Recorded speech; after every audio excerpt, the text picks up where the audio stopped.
جو 3 جلدوں پر مشتمل ہے۔ جب بھی آپ کو ملے، جہاں سے بھی آپ کو ملے، اس کو ضرور پڑھیں۔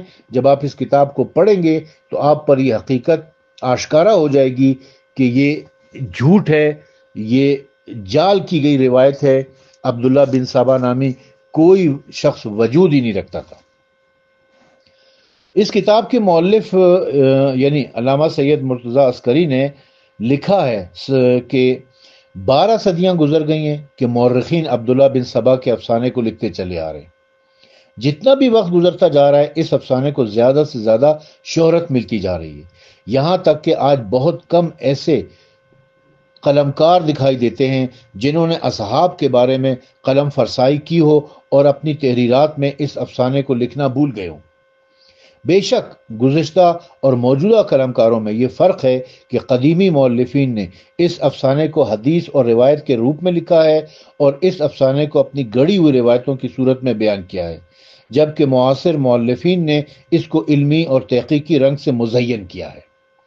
اس لحاظ سے اگر ہم اس موضوع کی علمی تحقیق کرنا چاہیں تو ہم مجبور ہیں کہ پہلے اس افسانے کے سرچشمہ اور اس کے راویوں کی زندگی کے بارے میں ابتدا سے عصر حاضر تک چھان بین کریں، تاکہ یہ معلوم ہو سکے کہ کن لوگوں اور کن منابع کی بنا پر اس داستان کی روایت کی گئی ہے، اور اس کے بعد اصلی داستان پر بحث کر کے اپنا نظریہ پیش کریں۔ اس کے بعد علامہ سید مرتضی عسکری نے اسی کتاب کے صفحہ نمبر 88 کے اوپر لکھا ہے: تاریخ طبری قدیم ترین کتاب ہے جس میں عبداللہ بن سبا کی داستانیں تفصیل کے ساتھ بیان کی گئی ہیں، اور ساتھ ہی اس داستان کے راوی کو بھی معین و مشخص کیا گیا ہے۔ اس کے بعد لکھی جانے والی تمام کتابوں میں ابن سبا کی داستان اور سبائیوں کے افسانے کو طبری سے نقل کیا گیا ہے۔ یعنی پہلی کتاب جس میں یہ افسانہ لکھا گیا تھا عبداللہ بن سبا کا، وہ تاریخ طبری ہے۔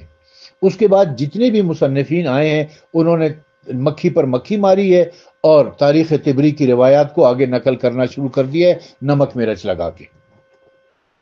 اب دیکھنا چاہیے کہ طبری نے اس داستان کو کہاں سے نقل کیا ہے اور اس کی سند کیا ہے۔ طبری نے کہاں سے اس کو نقل کیا ہے؟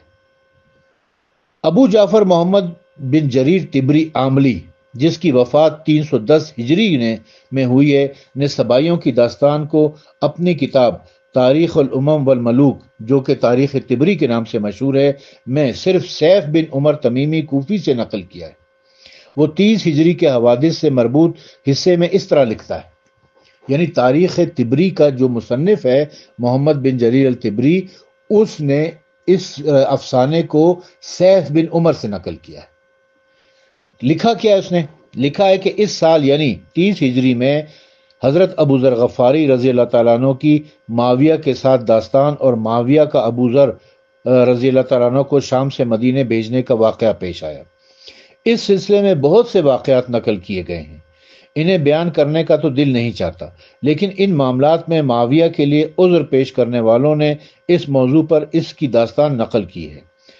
سری بن یحییٰ نے اس داستان کو میرے لیے لکھا اور اس تحریر میں یوں کہتا ہے: شعیب بن ابراہیم نے سیف بن عمر سے روایت کی ہے، جب ابن اسود الشام پہنچا تو اس نے حضرت ابو ذر غفاری رضی اللہ تعالیٰ عنہ سے ملاقات کی اور کہا: اے ابو ذر رضی اللہ تعالیٰ عنہ، کیا یہ دیکھ رہے ہو کہ معاویہ کیا کر رہا ہے؟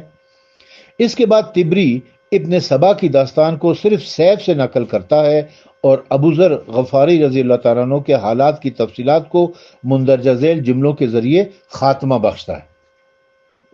دوسروں نے حضرت ابو ذر غفاری رضی اللہ تعالیٰ عنہ کی جلاوطنی کی علت کے بارے میں بہت سی چیزیں لکھی ہیں کہ جی نہیں چاہتا کہ انہیں بیان کروں۔ آپ دیکھ رہے ہیں کہ ابو ذر غفاری کے بارے میں تو بہت کچھ ہے، ان کی جلاوطنی کے بارے میں کہ انہیں حضرت عثمان نے مدینہ بدر کر کے معاویہ کے پاس شام کیوں بھیجا تھا، اور پھر شام میں معاویہ نے ان کو دوبارہ مدینے کیوں بھیجا، اور پھر حضرت عثمان نے ان کو ربضہ کی جانب جلاوطنی پر مجبور کیوں کیا۔ کہتے ہیں اس بارے میں بہت کچھ ہے لیکن میرا دل نہیں چاہتا کہ میں لکھوں۔